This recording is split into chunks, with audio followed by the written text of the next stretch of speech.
Nous avons tous des croyances limitantes ainsi que des croyances validantes ou élevantes. Et comment est-ce que ces croyances-là, elles s'expriment dans notre vie, dans la vie de tous les jours? Il y a un cercle qui s'appelle le cercle virtueux ou le cercle vicieux des croyances. Tout dépend des croyances que nous avons.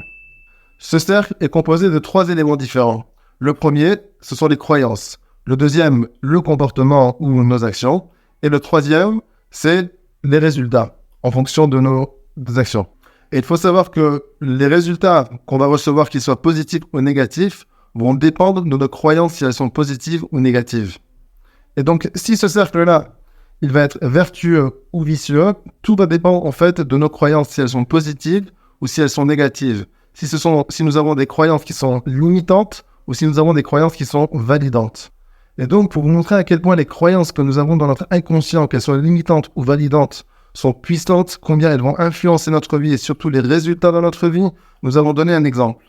Déjà, en regardant ce schéma avec les 3 éléments qui sont, comme nous avons dit, la croyance ou les croyances, les comportements ou nos actions et les résultats, nous voyons que quelqu'un qui a une croyance qui est validante, qui est positive, va l'amener, va l'influencer, va le pousser vers un comportement, vers des actions qui vont être positives, qui vont être plus élaborées, qui vont être plus fortes. Et donc ces actions-là, et son comportement positif-là, vont l'emmener éventuellement à des résultats qui sont positifs et qui sont aussi beaucoup plus grands. À l'inverse, quelqu'un qui a des croyances qui sont limitantes, ça va influencer de manière négative son comportement et ses actions.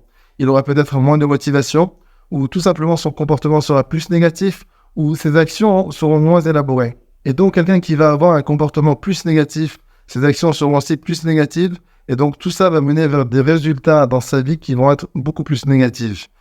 Et le problème avec ça, c'est que qu'on soit dans le cercle virtueux ou qu'on soit dans le cercle vicieux, peu importe là où la personne se trouve en fonction de ses croyances limitantes ou validantes, c'est que arriver au résultat, ce n'est pas la fin. Parce que s'il aura un résultat positif, alors ce résultat positif-là va influencer, va avoir un impact sur ses croyances validantes. Et ces croyances validantes vont encore plus se renforcer, vont encore plus s'enrichir, vont être encore plus alimentées justement par ces résultats positifs. Tandis que quelqu'un qui va avoir des résultats qui sont négatifs, alors ces résultats négatifs vont encore plus alimenter sa croyance ou ses croyances limitantes. Et c'est pour ça que nous appelons ça un cercle vertueux ou un cercle vicieux. Tout dépend des croyances de la personne. Parce qu'un cercle vertueux va emmener à un comportement positif, qui va emmener à des résultats positifs, et qui vont avoir un impact positif sur ses croyances. Et ça continue sans fin. Tandis que quelqu'un qui a des croyances qui sont limitantes négatives vont influencer et vont emmener la personne à un comportement négatif et vont lui ramener donc des résultats qui sont négatifs. Et ces résultats négatifs-là vont avoir un impact et vont continuer à alimenter ses croyances limitantes. Nous avons tous des exemples comme ça dans notre vie. Si par exemple quelqu'un qui a fait de bonnes études, il a bien réussi à ses examens, et maintenant, il est là pour chercher un travail. Il va au premier entretien d'embauche, au deuxième, au 5e, au 10e. Et à un moment donné, il commence à se poser des questions. Qu'est-ce qui se passe?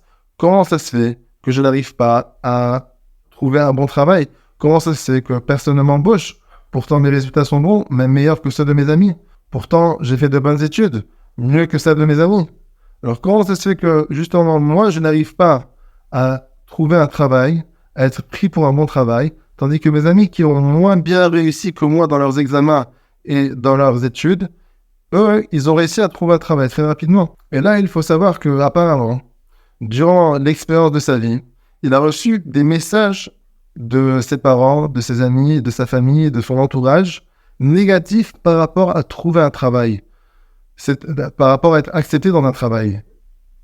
Peut-être qu'il a dû entendre plusieurs fois de différentes personnes que trouver un bon travail, c'est difficile. Même si tu as de bonnes études, ce n'est pas facile de trouver un travail. Et ça a créé chez lui de manière inconsciente une croyance limitante que, waouh, trouver un travail, ce n'est pas facile, c'est quelque chose qui est difficile. Et peut-être qu'il faut avoir beaucoup de chance, ou peut-être autre chose que ça.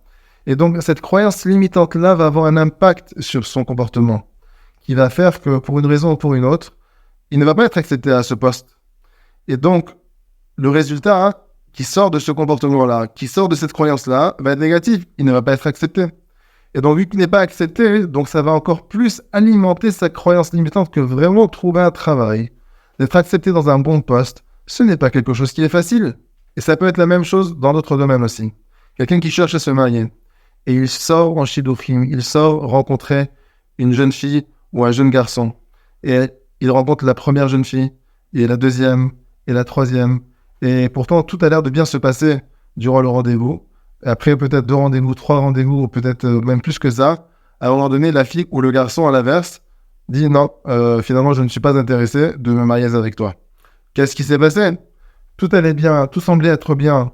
Ils s'entendaient bien, ils avaient une bonne communication. Pourquoi d'un coup, elle ou lui, ils ont rompu? Pourquoi est-ce qu'ils ont rompu d'un coup? Qu'est-ce qui s'est passé? Mais ce n'est pas que le premier rendez-vous, ce n'est pas non plus que le deuxième rendez-vous, ni le troisième. Et la personne commence à voir que les années passent et elle ne comprend pas comment ça se fait que je n'arrive pas à me marier, comment ça se fait que je n'arrive pas à rencontrer quelqu'un avec qui me marier. Et elle ne comprend pas d'où le blocage il vient. C'est quoi l'élément qui manque pour que je puisse me marier? Et si la personne, elle commence à rechercher un petit peu dans son passé, peut-être qu'elle n'arrivera pas à trouver quelque chose de concret. Mais apparemment, dans son enfance, ou peut-être l'exemple qu'elle a reçu à la maison, des parents qui se divorcent, ou des parents qui ont eu un mauvais mariage, ou des amis qui lui ont dit « Regarde, moi je me suis marié, c'est super difficile le mariage, c'est très prenant, c'est un très gros investissement, finalement il y a toujours des disputes, et finalement... » Et du coup, la personne, à force d'entendre ces messages-là, elle commence à développer de manière inconsciente des croyances limitantes par rapport au mariage. Et donc, ces croyances limitantes-là vont faire en sorte que ça n'a pas d'importance combien de personnes elle va rencontrer pour des personnes potentielles avec qui elle va pouvoir se marier. Ça n'a pas d'importance combien de personnes elle va pouvoir rencontrer.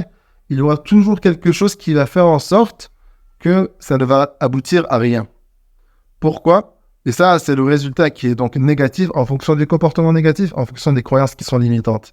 Et donc, ce résultat-là, négatif, va encore une fois alimenter les croyances limitantes que de se marier, ce n'est peut-être pas quelque chose de très bien, peut-être c'est quelque chose qui est dangereux parce que ça peut mener à un divorce ou autre. Donc, juste pour renforcer l'importance des croyances limitantes et des croyances validantes de manière générale, des croyances que nous avons de manière inconsciente chez chacun d'entre nous. Chacun d'entre nous avons des croyances limitantes et validantes, et ces croyances-là nous poussent de l'avant pour réussir dans certains domaines et nous bloquent, nous empêchent de réussir dans d'autres domaines. Et donc, pour vraiment vouloir réussir dans n'importe quel domaine, que ce soit dans le domaine, comme nous avons dit, du travail ou de la parnassa, que ce soit dans le domaine des relations, du mariage, que ce soit dans d'autres domaines, peu importe le domaine, si on veut vraiment aboutir à une réussite dans un certain domaine et on voit qu'on n'y arrive pas et on voit que on rencontre échec après échec, qu'à chaque fois il y a quelque chose qui commence, qui se développe et paf, ça tombe à l'eau. Alors là, il ne faut pas rester indifférent. Il faut savoir qu'apparemment il y a quelque chose dans notre inconscient qui nous empêche de réussir dans ce domaine-là. Donc, traiter la source, c'est ce qui nous emmènera vers des résultats positifs dans le domaine qu'on désire, dans le domaine dans lequel nous désirons réussir.